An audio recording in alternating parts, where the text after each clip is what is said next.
A continuación vamos a hablar con Matías Mora Cáceres, es politólogo, estudió en la Universidad de Buenos Aires.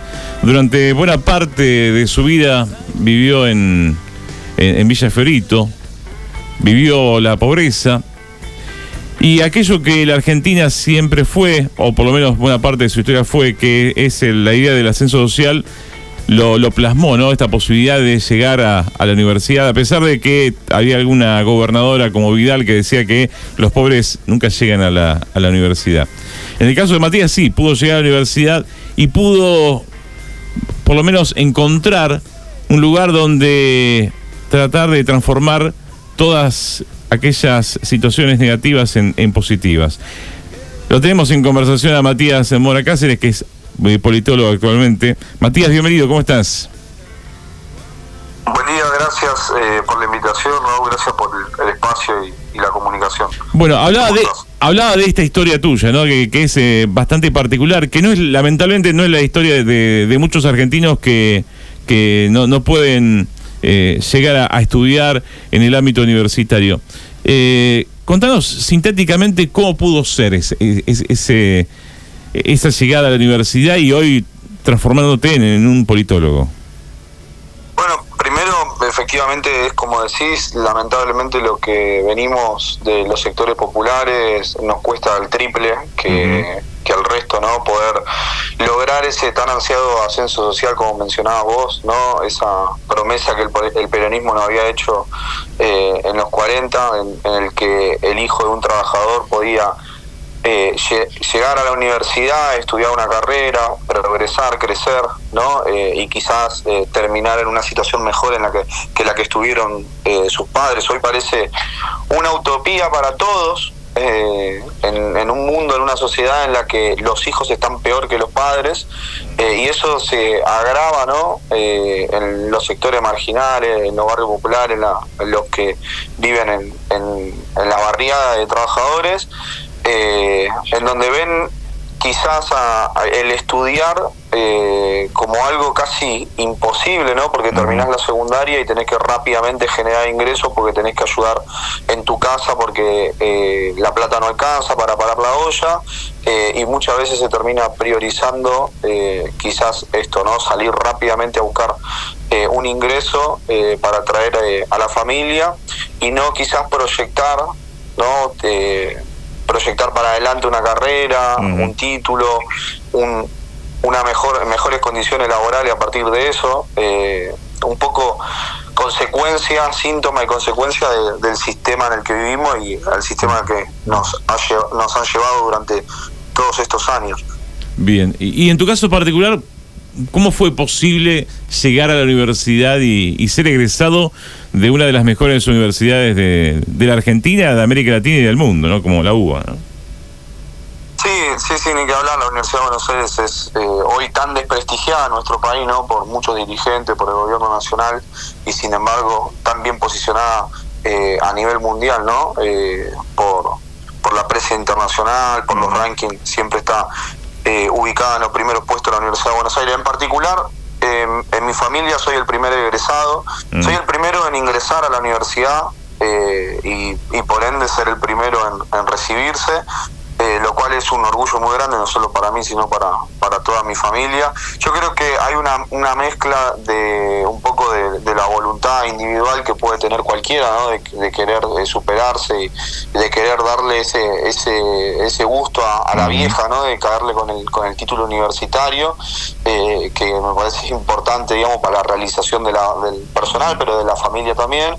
Y se mezcla un poco eso con algunas condiciones que se fueron dando. Yo creo que la etapa del kirchnerismo un poco intentó impulsar que los pibes y las pibas pudieran recuperar esa proyección y esa gana de estudiar una carrera, ¿no?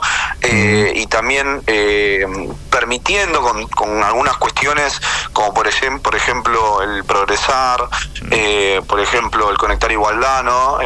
Lograr dar mayores oportunidades para acceder a la universidad pública. En mi caso personal, obviamente mucha lucha de por medio, todos sabemos lo que cuesta ir a la universidad, recibirse, trabajar en paralelo, con las dificultades que tiene encima viniendo de un barrio popular, que sabemos que por ahí te tenés que tomar el colectivo temprano o muy tarde y está todo oscuro porque no hay luminaria, o te pueden chorear en la esquina, o cuando llueve se embarra todo el barrio y te cuesta salir. Digo, hay un montón de dificultades que las fui sorteando, por suerte acompañado de la familia, acompañado de la militancia también, que me empujó mucho esos primeros años en lo que también paralelo comencé a militar políticamente, y un montón de compañeros también me empujaron, digamos, a poder realizarlo.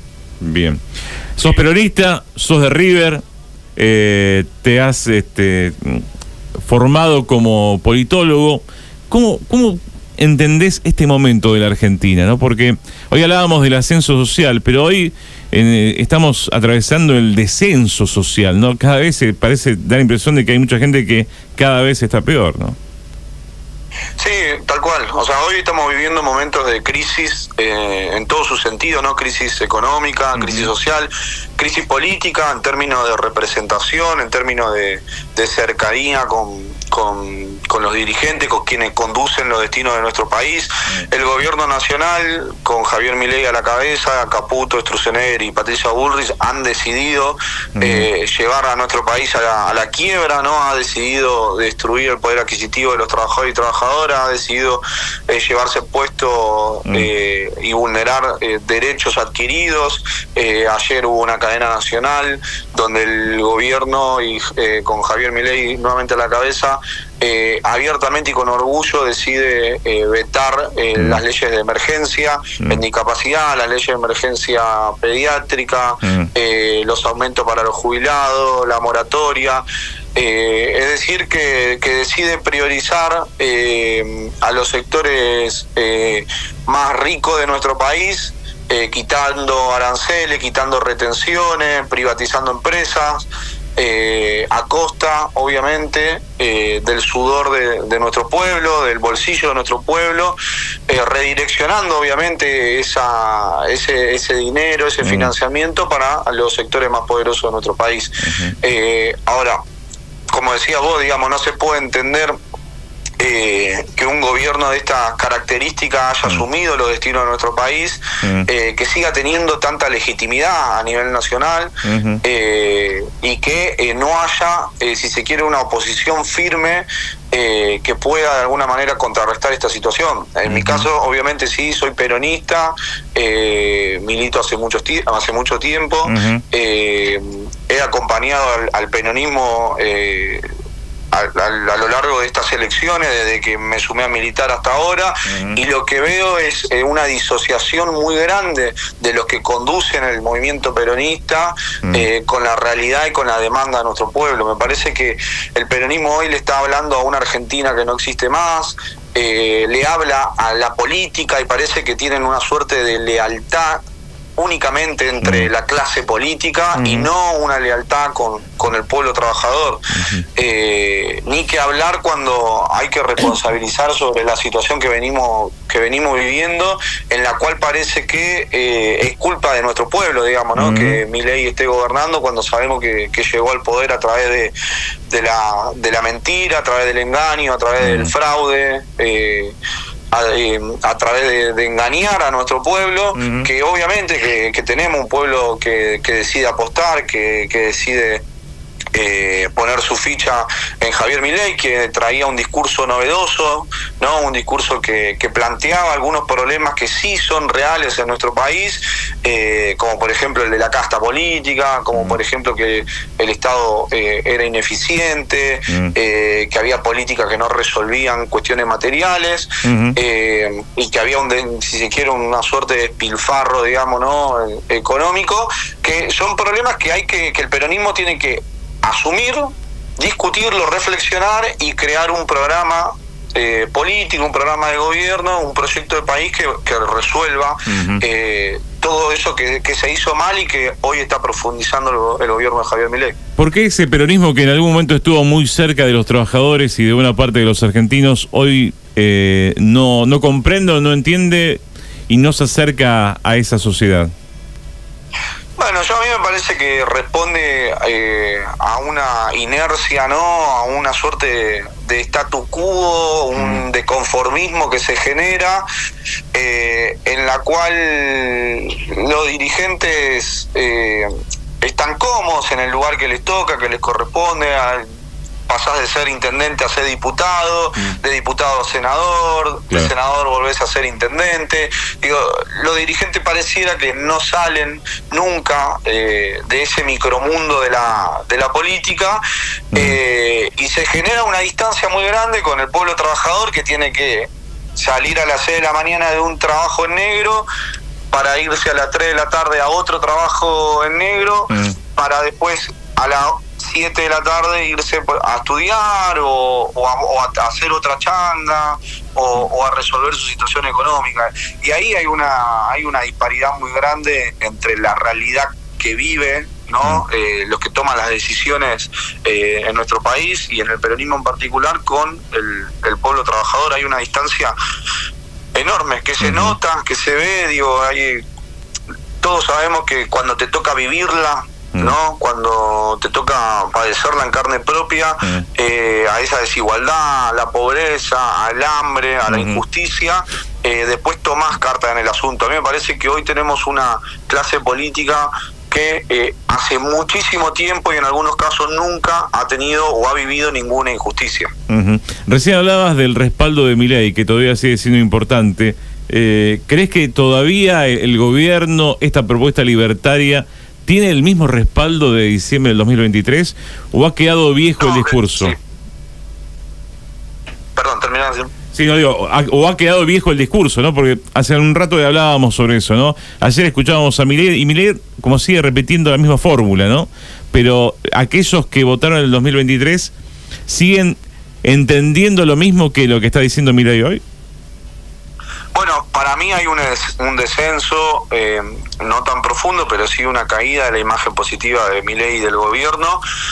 Sí encuentro bastante adhesión aún, incluso en la gente que, por ejemplo, me rodea a mí, que todavía que han votado a Milei en el 2023 y que al día de hoy lo siguen bancando, y que me parece que no responde tanto a las medidas que viene tomando el gobierno nacional, sino que enfrente no hay nada superador. Es decir, que muchos de estas personas que quizás siguen poniendo su granito de arena en Javier Milei, en realidad lo hacen porque no tienen una opción superadora, digamos, ¿no? O porque la opción que existe es la misma opción que venían eligiendo durante muchos años y que no le resolvió ninguno de los problemas que estas personas que votaron a Milei demandan o exigen, y que no encontraron en ellos una respuesta o una solución, y entonces decaen en Milei. Yo creo que el gobierno nacional está haciendo hasta lo imposible para perder las elecciones, digamos, ¿no? Porque todas las medidas que decide tomar son antipopulares, son antitrabajadores, buscan destruir, como decíamos, el poder adquisitivo, busca vulnerar derechos, y busca dejarnos en una situación peor de la que estábamos cuando asumieron. Ahora, si nuestro pueblo no ve enfrente a una alternativa real, a una alternativa distinta a lo que nos viene acostumbrando el peronismo, con un proyecto distinto de país, con soluciones concretas a problemas concretos, me parece que hasta que eso no suceda, y el Milei y la Libertad Avanza va a seguir siendo competitivo, digamos, porque mucha gente los elige a ellos porque no encuentra en nosotros algo interesante, ¿no? Algo novedoso, algo que los seduzca. ¿Y qué podría ser eso que seduzca hoy a la gente que no está tan conforme con el gobierno de Milei? Bueno, vos mencionabas algunos problemas, te estaba escuchando recién, que son estructurales en nuestro país. La pobreza es un problema estructural.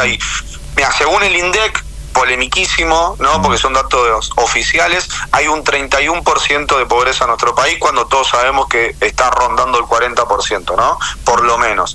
Hay un 50% de informalidad en nuestro país. Hay un problema estructural sin sin dejar de lado obviamente la lucha de los trabajadores y trabajadoras, que vienen, la verdad que vienen de un derrotero económico muy importante, principalmente por el gobierno nacional, pero hay un evidente problema con la salud pública cuando vemos que un vecino o una vecina tiene que hacer horas y horas de cola para ser atendido en un hospital, que cuando llueve se inunda, que no tiene insumos, que el personal médico cobra 2,50 pesos, sin los recursos y el equipamiento adecuado. Lo vemos, por ejemplo, en la educación, cuando los pibes acceden a la escuela y la escuela no cuenta con la infraestructura básica, cuando hace frío se congelan, cuando hace calor se derriten, no tienen para desayunar, no tienen para merendar, el techo se les cae abajo, no tienen material bibliográfico, por ejemplo libros, no tienen insumo para que puedan estudiar tranquilos, los docentes cobran una miseria también, cobramos porque también soy docente, es decir que hay problemas que no son solo de este gobierno, sino que venimos acarreando desde hace mucho tiempo y que para mí el peronismo no ha querido discutirlo en profundidad y no ha querido reflexionar sobre eso que no se ha logrado resolver o se ha hecho mal para mejorarlo y resolverlo, ¿no? Esto que decíamos, ¿cómo puede ser que en nuestro país haya un 10% de personas, 5 millones de personas viviendo sin servicios básicos, sin luz, sin agua, sin cloaca?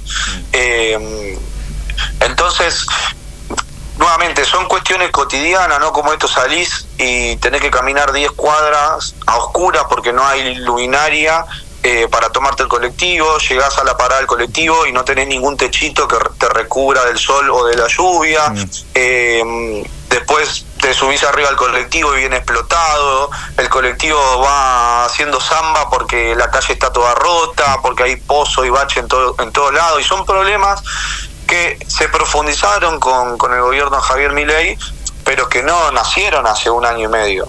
Claro. Son problemas que tenemos, a mí por lo menos desde que nací veo los mismos problemas, digamos, y a vos te debe pasar lo mismo, que sin duda se logró avanzar muchísimo durante el gobierno de Néstor y Cristina, pero que no se resolvieron todo y que faltó muchísimo más, y que para mí el próximo gobierno peronista tiene que ir mucho más a fondo que lo que logramos con el kirchnerismo. Muy interesante lo que decís, Matías, gracias por este contacto y es un placer haberte tenido. Muchas gracias a vos por la invitación y la amabilidad. Gracias, muy amable. Matías Mora Cáceres, es politólogo, está también estudiando abogacía actualmente, se recibió en la Universidad de Buenos Aires. A diferencia de lo que le pasa a muchos argentinos que caen en la miseria y no pueden salir, ha logrado superarse y desde Villa Fiorito ha logrado convertirse en politólogo, con esta gran capacidad de análisis que hemos escuchado recién en la entrevista.